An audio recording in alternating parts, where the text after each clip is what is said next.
Hola, continuamos con el ejemplo de maquetación Float con el sitio de los Ramones. Vamos a comenzar a crear las clases estructurales.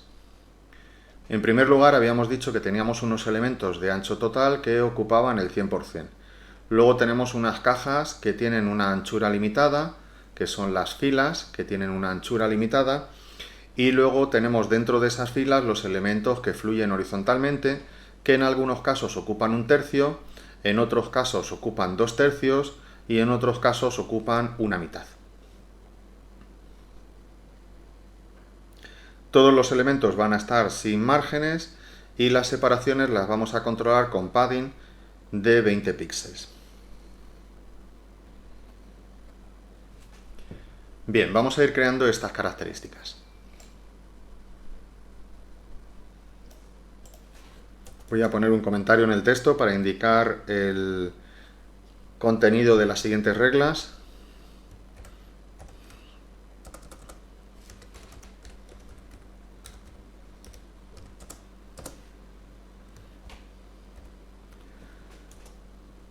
Y entonces empezamos diciéndole que en general el documento utilice la propiedad box sizing border box para que todas las dimensiones se refieran al borde exterior de las cajas.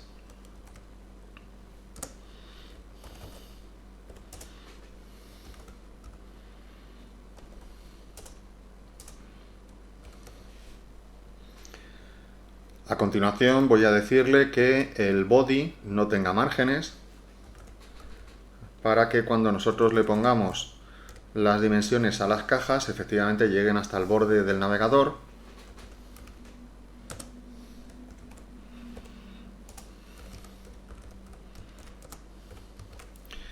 Y vamos a darle también un color de fondo. No va a ser completamente blanco, sino que va a ser un pelín gris para que los elementos blancos destaquen más.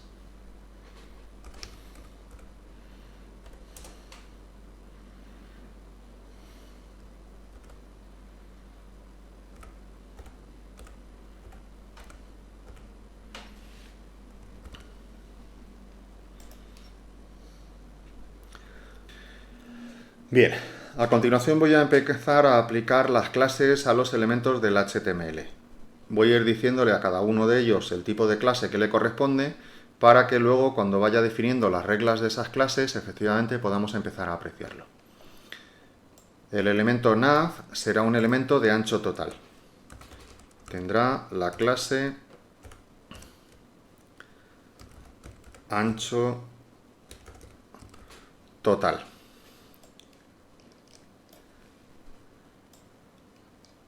Y esta clase de ancho total también la va a tener el header y también la va a tener, por ejemplo, este elemento de separación que hay aquí. Va a tener la clase ancho total y también la va a tener este otro elemento de separación que está aquí. Y también la va a tener el footer. Todos esos elementos van a ir de lado a lado del navegador. El resto de las cajas, el resto de los apartados principales van a ser de tipo contenedor. Serán filas que en su interior contienen elementos que fluyen horizontalmente y van a tener una anchura limitada, con lo cual les vamos a poner el nombre de contenedor.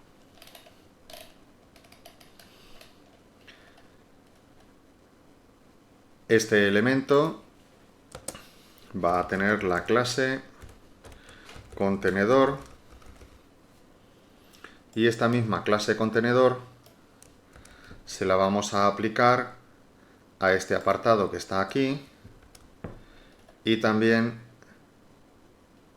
se la vamos a aplicar a este que empieza aquí y a este otro que está aquí, también a este y también se la vamos a aplicar al que tiene el identificador discografía y ya está.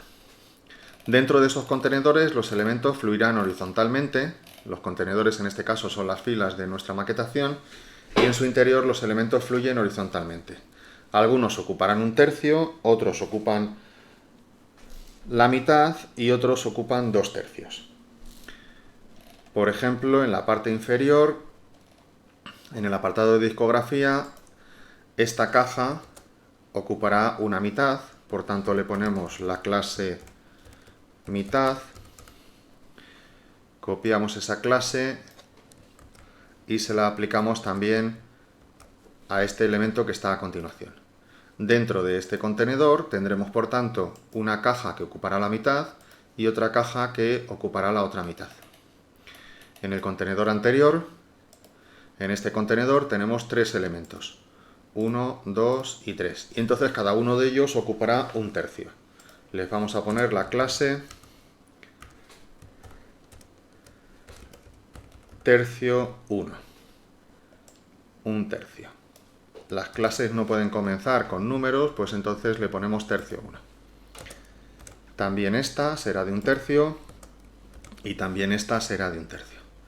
Dentro de este contenedor, donde los elementos fluyen horizontalmente, tenemos uno que ocupa un tercio, otro que ocupa un tercio y otro que ocupa un tercio.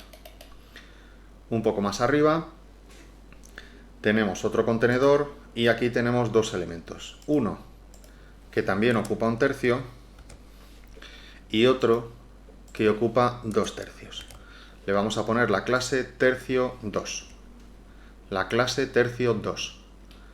En la fila anterior, en el contenedor anterior, de nuevo tenemos 2 cajas.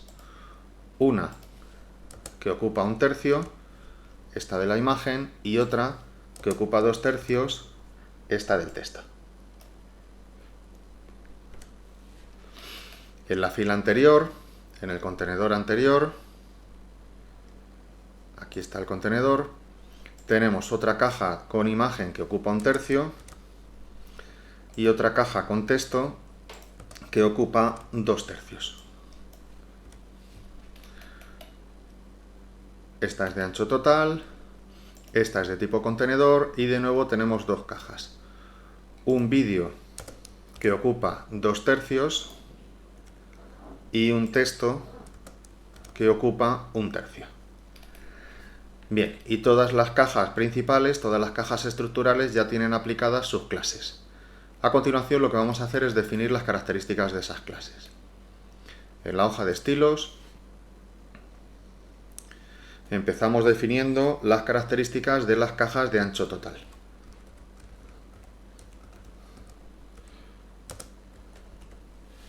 Punto ancho total. Le indicamos un background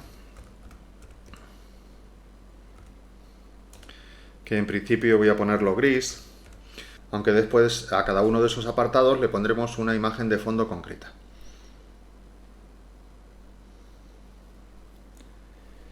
Como van a tener imagen de fondo, voy a dejarle el color gris, pero voy a decirle cuáles serán las características de la imagen que queremos que se muestre. Que no se repita,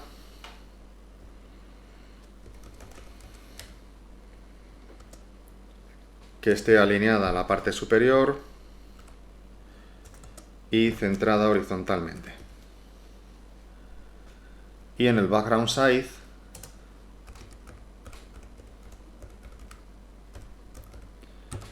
utilizaremos el valor cover. De momento no se aprecia, pero cuando le coloquemos las imágenes veremos que efectivamente esas imágenes están tomando estas características.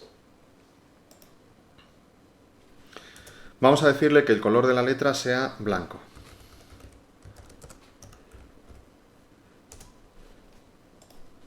Y efectivamente ese texto aparece de color blanco.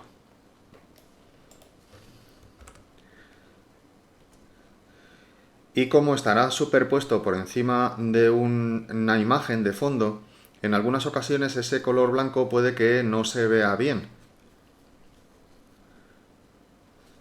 Entonces le vamos a colocar una sombra.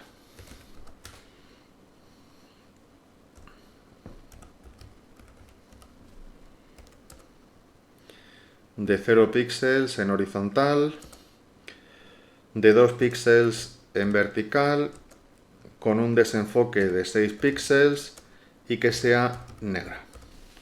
y entonces efectivamente crea un perfilado en la sombra que hará que tenga mucho más contraste cuando pase por encima de zonas blancas de la imagen.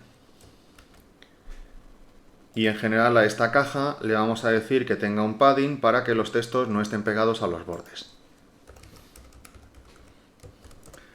20 píxeles. Bien, efectivamente esta caja ya aparece con su tipografía, su tamaño, su sombra y de momento con colores grises de fondo. Pero ocupa, ahí está, ocupa el 100% de la anchura disponible.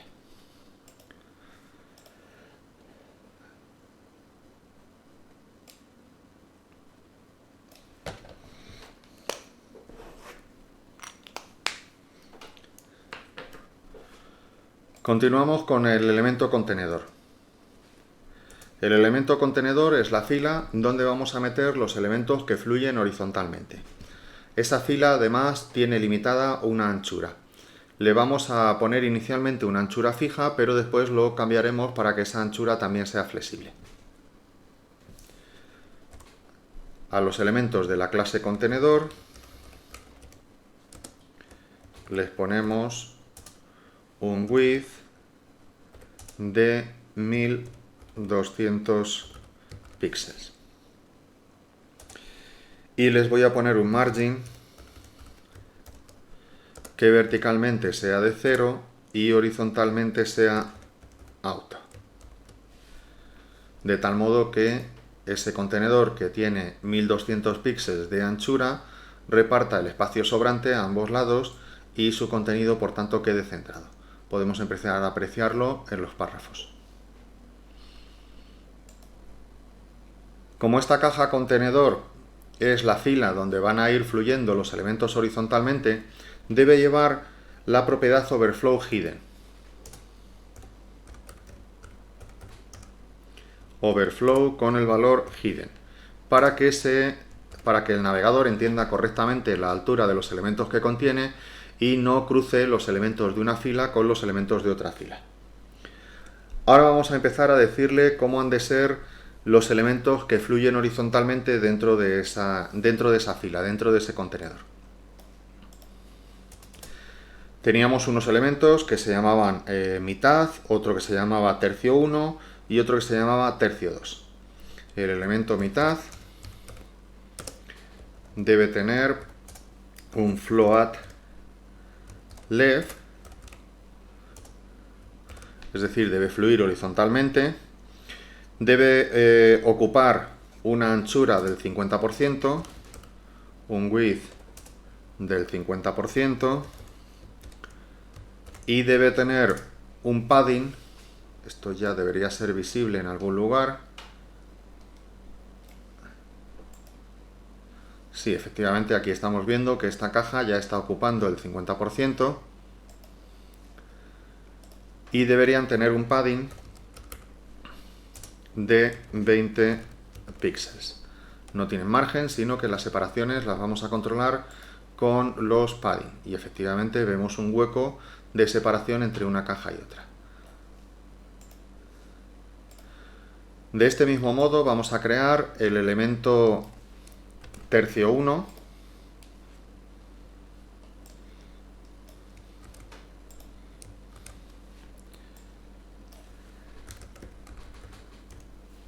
que también tendrá el float left, un width del 33.3% y un padding de 20 píxeles.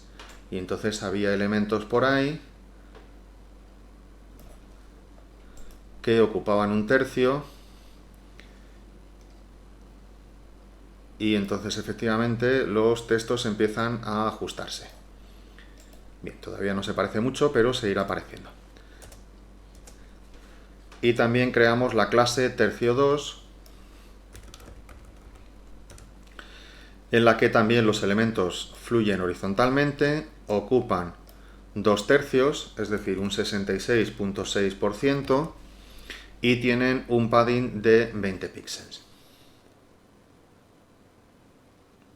Las cajas ya están ajustadas, pero las imágenes y los vídeos no están ajustándose dentro de esos espacios, tienen todavía dimensiones fijas. Así que vamos a decirles que las imágenes y el vídeo tengan una anchura del 100%,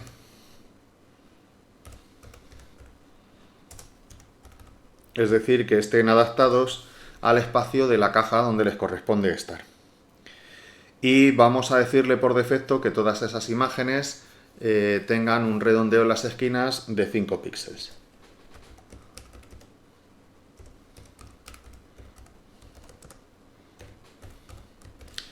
Bien, y esto ya debería empezar a verse mejor.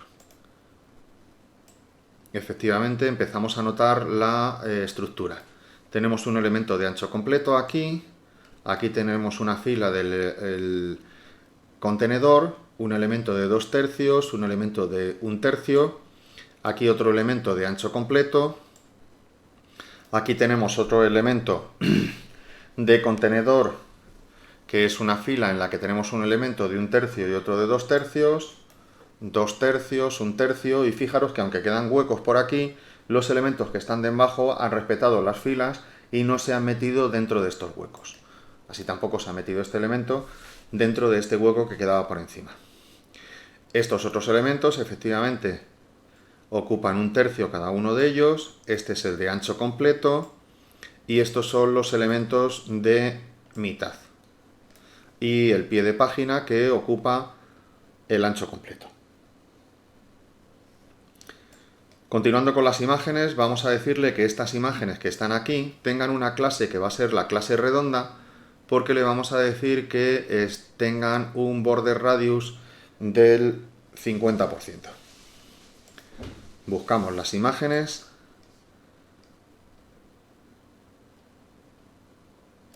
Aquí está esta imagen.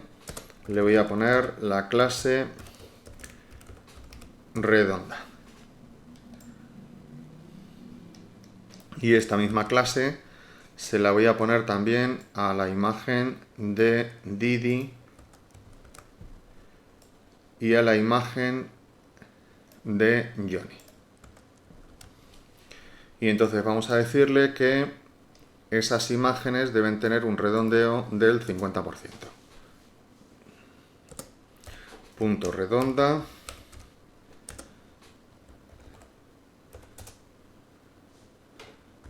Border radius 50%. Vamos guardando y comprobando en el navegador. Efectivamente, las imágenes ahora están redondas. Y el resto de las imágenes pues tienen ese redondeo de 5 píxeles que le hemos dicho, incluido el vídeo.